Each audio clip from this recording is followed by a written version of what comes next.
I was the younger of the two siblings. I'm going to go as chronologically as possible so you have the full details available. My brother, Henry, was always the golden child in the family. Growing up he could do no wrong. Some of the more obvious display of favoritism towards him were when he got bad grades in school. My parents used to cheer him up and work with him to improve his grades, while I always got the "I'm so disappointed with this result" treatment, even though I had managed to secure a decent score. Or like for his high school graduation, he got a new car, and a big party, and for mine I got the equivalent of $500 and a pat on the back. He wasn't a bad brother, but most of the time we always did our own thing. I didn't complain much, but I felt I had to move out and explore things on my own as well. For the next few years, I went to college in a different city, and in 5 years got my MBA. I managed to land a job back in my home city. During this time, my contact with the family was minimal except for the birthdays and visiting them during the holidays. My brother was never the brightest of the bunch, since he barely managed to get through high school. He dropped out of college and my parents helped him set up a small shop dealing in hardware so he could get off his feet. I was happy for him, but I had my own life. I also had a girlfriend, Jenny, who I met in college and was from the same city. When we returned back home we moved in together. She was also able to find a job soon enough and we started to focus on our lives and each other. It was during the holidays of 2006 when I introduced my family to her. They were surprisingly warm and receptive towards her and also made me feel more love than I had experienced in the past 22 years of my life. I noticed my brother was looking at her during that entire gathering but thought nothing of it. Since then, he started frequenting my apartment a bit too often. We went from meeting each other once in 3 months, to almost daily very quickly. At that point I had to draw boundaries and tell him that he's welcome occasionally, but I did not like his presence in my place daily as he came during the evening when Jenny and I were both at home and tried to unwind after a hectic day from work. That erupted into a huge fight with my parents. In the end he apologized and said that he would not bother me. Then onwards he used to come only once a month on a weekend, which I was okay with, and made attempts to make small talk with Jenny, which was still fine by me as it never was anything beyond that. Things went on this way for some time and in 2009, I proposed to her and we announced our engagement to the entire family. My parents were happy for me, but my brother just shook my hand and left the small party I'd organized for this occasion. After that I didn't see him for a couple of weeks. We got married in 2010, during which I noted my brother had A+1 and he told us that he was dating her. Her name is Kate. I thought maybe now he could finally move past whatever feelings he had for Jenny and focus on his own life. They moved real fast too, getting married almost 9 months later in 2011. Our marriage was going great. We had our first daughter, Alice, in 2011 and the second one, Sarah, in 2013. However, my brother's marriage did not progress as they hoped to, and they separated in 2012. A few weeks after the divorce was finalized, Kate messaged me that Henry was obsessed with Jenny and that was the biggest reason for their separation. I apologized to her and wished her the best. I also talked to Jenny and asked her about her interactions with Kate, and she told me that Kate always was a bit cold and distant towards her from the get-go. I decided to confront my brother in front of my family and asked him why he is destroying his life because of his obsession with my wife. He was blindsided with that question and denied everything. We had a massive argument that basically ended with me forgiving my brother and telling him that he is no longer welcome in my house. Both my parents and Jenny talked to me and convinced me that no matter what he was still family. So for everyone's sake I decided to be amicable. It was then that it felt like he was genuinely working on himself and we went on with our lives. Fast forward to 2015.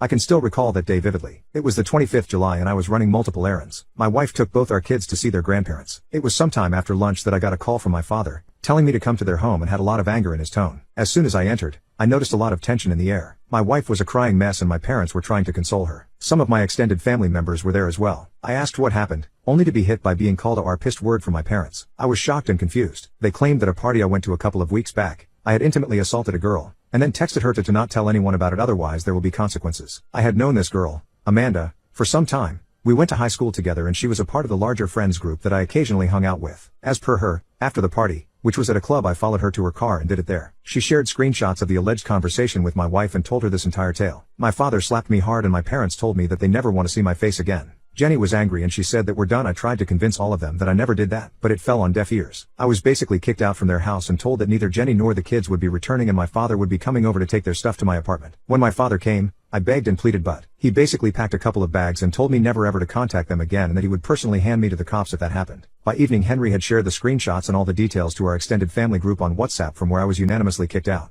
Part 2. My brother framed me for intimate assault, but now the truth is out. The next few days, I even had people from my friend group calling me to say they were disgusted with me and never to contact them again. I was a mess during that time. I couldn't eat, I couldn't sleep, I couldn't even properly work. My boss also heard the rumors going around but couldn't do much until he saw some police action against me. He advised me that I leave the organization on my own to keep my record intact and that he would ensure that I don't have to even serve my notice period. I tried to argue the case, but he told me that if the cops come knocking on my door, he would be kicked out anyways, and in such a scenario and the gravity of the case meant I won't get severance and my record will be tarnished. I grudgingly agreed to his request and I left the organization in the next few days. In mid-August, while I was still wallowing in my misery, I received 2 documents from the court. One was a letter of disownment and the other were divorce papers. I was quite intoxicated, but I went to my parents' place anyways, only for my brother to come and beat me up and tell me that I was a disgrace to the family and it was good that I was disowned. I had blood coming out of my face by the time he was done with me and barely able to stand. My parents and my wife looked at me from afar but did nothing. I managed to get myself up after some time. a crying mess, and realized that I had lost everything and everyone I knew. I stayed holed up in my apartment for the duration of the divorce. It went as amicably as it could. As I was jobless, plus my now ex-parents stated they would pay for the child, I didn't have to pay child support or any alimony. By January 2016 I was divorced, but trying to pick up the pieces that was once my life was hard. During this time,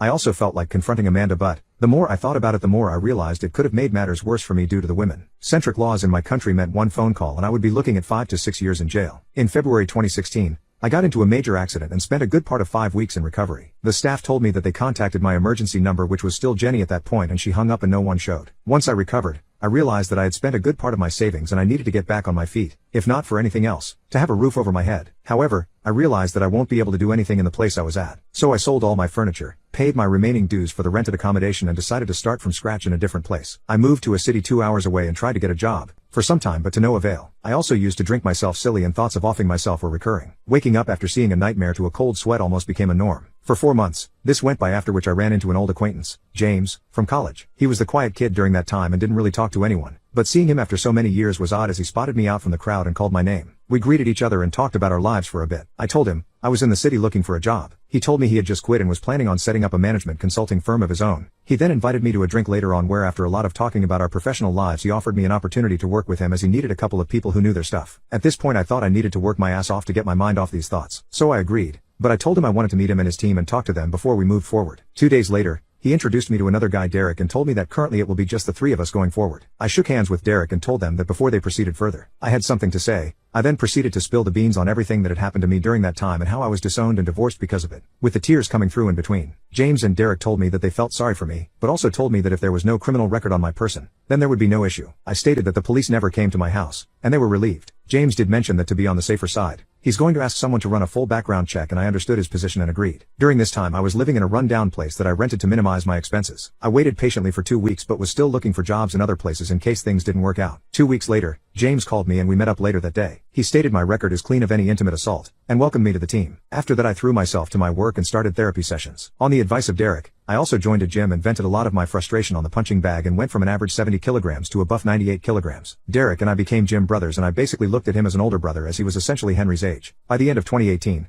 I had a good amount of control back in my life. The consulting firm took off and the money rolled in. I rented out a nice apartment in a decent neighborhood. The Band-Aid also came off to an extent, and I realized I needed to do some necessary steps to move on. I went to a courthouse and changed my last name officially on record. I adopted the last name of Derek after he and parents gave the go-ahead. They saw me as a nice guy and involved me in a lot of their family functions, including me being the best man for Derek's wedding, so this was a way of thanking them as well. Part 3. My brother framed me for intimate assault, but now the truth is out. I tried dating a bit, but it never worked out for me due to my emotional issues. Until I started dating Kim in 2019. She was half Korean and half Italian. I met her at a coffee place where I picked up my coffee and on occasion sat there. She used to work behind the counter. We saw each other only for the order, but once when Derek and I were there and he noticed that she was constantly looking at me, he told me that I should ask her out. I approached a bit hesitant and asked her out for drinks later that day. We had a nice date and she said that she hoped we could see each other again. I knew that this was going to go in the similar way my other dates went, which was basically I told them about my past and they ran off, and I never blamed any of them. However, the second time I took Kim for lunch, I decided to tell her before she moved ahead. I wanted to let her know of my past so she could make an informed choice. It was like she was blindsided. I told her that I never had and never could think about doing that to anyone, and I am still struggling to move on from the aftermath, and that she needs to know what she's getting into before we even think of going for any further dates. A couple of days later I got a call from Kim and she told me she wants to meet up. We met at the same coffee place where she worked and she told me that she trusts me and said that wants to give it a shot. At this point I was skeptical, and even cried a bit, because I couldn't believe that I could even find a bit of normalcy restored in my life. We went out for a few dates and really enjoyed each other's company, and it felt that I was finally able to start healing. I went on my first vacation after years with her to Europe and had a great time overall. When the virus hit in 2020, we remained in contact throughout over the phone and FaceTime. When things regained some level of normalcy in the latter half, she asked if she could move in with me and I agreed. She was let go from her coffee shop and was trying her luck with job hunting. She was an amazing cook, and that's when I suggested that maybe she can try and set up a place and get into the food business. By mid-2021, and with the financial backing of her parents, she had a cloud kitchen setup which basically delivered food to the nearby areas. Both our lives were doing great. I still had a lot of emotional issues though. I no longer had thoughts of offing myself, but the nightmares still continued occasionally. Kim announced in February 2023 that she was pregnant, and a range of mixed emotions came over me, from being overjoyed to starting all over again to crying out for the loss of what I once had. I was all over the place. Kim comforted me and we fell asleep in each other's arms. A couple of days later I proposed to her and she was overjoyed. It felt like everything was finally moving to a point where I can have some semblance of peace with my life. We were set to be married, and all the preparations were in full swing for my wedding in mid-June this year. At the end of May, I got a call from an unknown number. When I picked it up, I could hear someone cry. She said, "Hi, it's Amanda. I instantly recognized that voice, and cut the call, trying to hold back my anger. Kim was with me and saw my face and came over concerned. I was trying to hold back my mix of tears and anger and told her who it was, when the call came in again. This time Kim picked up the phone and put it on speaker. There was a guy on the other side and he explained that he was Amanda's fiancé and she wanted to come clean over what she said back then. She got on the phone and kept apologizing over and over again and kept crying continuously. Kim did most of the talking as I became a sobbing mess, not sure what I wanted to do. So Kim said that they will call back. She immediately called Derek over, who listened to everything patiently as Kim explained what had happened. He gave me a hug and advice that we should set up a meeting at a lawyer's place with her confession so that it could help out in case of any future possible issues. I called up my lawyer and explained everything to him. He said he'll set up a meeting in his office and gave me a time and date. I called Amanda and told her that she needs to come over to my lawyer's office and we'll discuss it there. 3 days later we met up at his office. Amanda looked half dead, with her expressions. Her fiancé was the only person who was with her. My lawyer set up the meeting with a camera to record the entire meeting. I asked him to mediate and I asked Kim to come with me. We sat across the room and she started to explain in detail what had happened back then. A lot of things were said and discussed, but here's the crux of it. She and my brother were dating back in 2015, but no one knew. He was the person behind the entire intimate assault plan. She went along because she really loved him and would do anything for him. He got a new phone and stole my profile pic from my WhatsApp number back then, and they used it to create the fake screenshots by chatting back and forth with Amanda. I went from crying to filled with rage. I can honestly say that if it wasn't for Kim,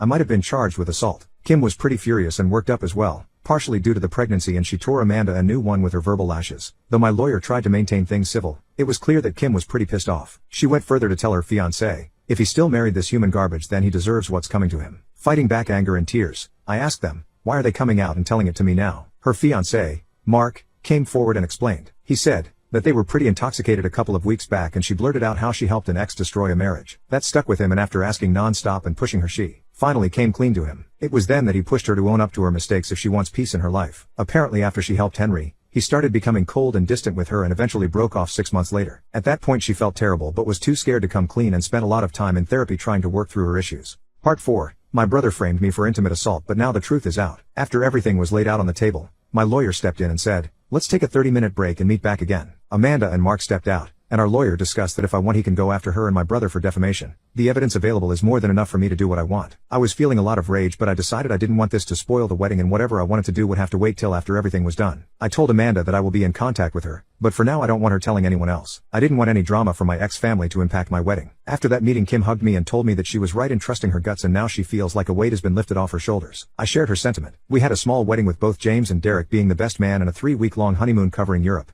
It was an amazing time for both of us. Thankfully I was able to work through what I had heard, and Derek too suggested that I should put this on the back of my mind. It didn't spoil the honeymoon too much, though the nightmares were coming in more frequently than before during that time, and Kim was always there to support me. I also had a discussion with my therapist who told me that I will need to confront my ex-family sooner or later, if not for anything else, then for closure. After thinking a lot about all that had happened, I decided to reach out to Amanda in July and told her what she needed to do. I told her that I will be taking legal action based on her statement, but if she wants to not be screwed financially she needs to follow what I told her next. She needed to talk to Jenny alone and explain to her everything she told us back in the lawyer's office. She was crying while listening to me and told me that Mark left her. I told her that I wish I could feel sorry for her, but I don't. Then stated that karma hits everyone hard. It hits her and now it's coming for my brother. A couple of days later I received a text. It was from Jenny. In spite of being blocked, I had been sending her birthday wishes and wishes on both our daughter's birthday as well as holiday greetings over text. This was the first message I received in 8 years. She basically asked if we could talk. I didn't want to be alone when I was having this conversation, so I told her I will call her in a few hours. I reached home and was with Kim when the call took place. I could immediately hear Jenny sobbing uncontrollably for a while before she told me how sorry she was and how terrible she is feeling currently. I was somehow able to maintain my composure all this time. I told her that it hurt terribly knowing that she thought so little of me that she so easily fell into Henry's trap. I asked her about my girls. They said they are doing well, and then asked when did she meet Amanda. She said she met her 2 days ago. It took a lot of time to process how wrong she was, and quickly she moved away from me. She immediately brought it to the attention of my ex-parents and they were just as stunned. They all wanted to contact me, but she said she wants to connect first and apologize. I told her what she had done was beyond hurtful. I asked what had happened to the golden child. She stated that he's been kicked out of the house. I chuckled a bit. She told me she had married Henry a year after the divorce was finalized, as he was the one who supported her through this. And suddenly it all made sense. Looks like he never got over her. She told me that she has a daughter with him too. After the discussions, I basically told her what was going to happen, and a detail of what I wanted. I want her to reach out to all my former extended family so that they are aware what a piece of crap he is. Secondly, I am only looking to co-parent only my 2 girls, and that I do not have any intention to reconcile with her beyond what it takes to me having a relationship with my daughters. And third, I will text her the date and time when I want to meet my ex-parents, and I want to meet them in person. After that I just hugged Kim, knowing she was pregnant and her mood would have been all over the place. I kept my emotions in check, but I guess she was crying for the both of us, and we fell asleep on the bed. When I woke up next morning, my phone was shut off, And when I put it on charge, I noticed the barrage of messages that were coming through. I had over 50 missed calls and hundreds of messages. I was also added to the family group message where every single one of them was apologizing. Over the next few days, I started getting messages from some of the friends who were apologizing for what had happened and how they jumped the gun on everything. The only reply I gave was to the family group that since I was disowned almost 8 years back, I was an outsider in this group and wished to remain so. Whether I forgive them or not would happen on my terms and my timeline and not theirs. I further told them not to add me back here, and left the group. Some of the family members tried to call me out by messaging me that they were disappointed in my reaction, and I shut them down, saying they were not in a position to judge me after being so quick to assume what I did and to not contact me again unless I contact them first.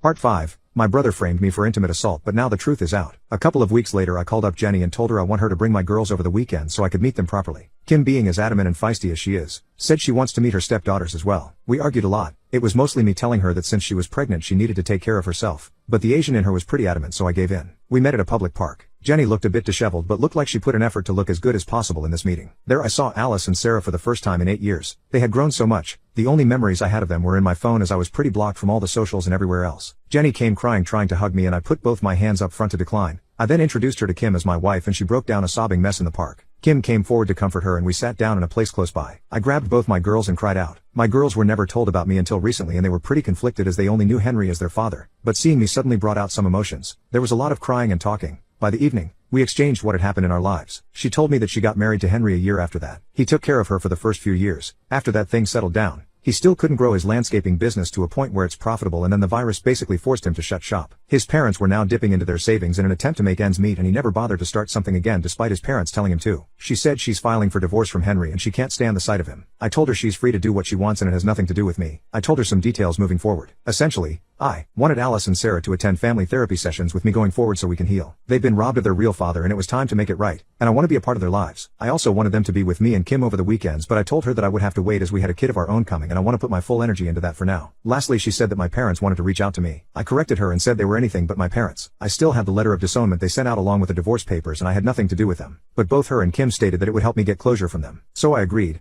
I told her that I would tell her when I want to meet them and where I want to meet them. I booked her a hotel and told her that I want her to be in this city for the night and I want some more time with my girls, with tomorrow being Sunday. We spent that Sunday together as well, but this time I took them to the sights and around the city and we really enjoyed the time we had. Before leaving, both of them gave me a warm hug and I told them I will see them next week. I told her that she doesn't need to drive the girls for the family therapy sessions, and I will come over to them. I got a good recommendation from my therapist for that city and we had a good first introductory session. But the therapist spelled it out that sooner or later they will need to know what my ex-brother did, and I told her they will in due time. I can honestly say if it wasn't for Derek pushing me I might not have made it to the point I have.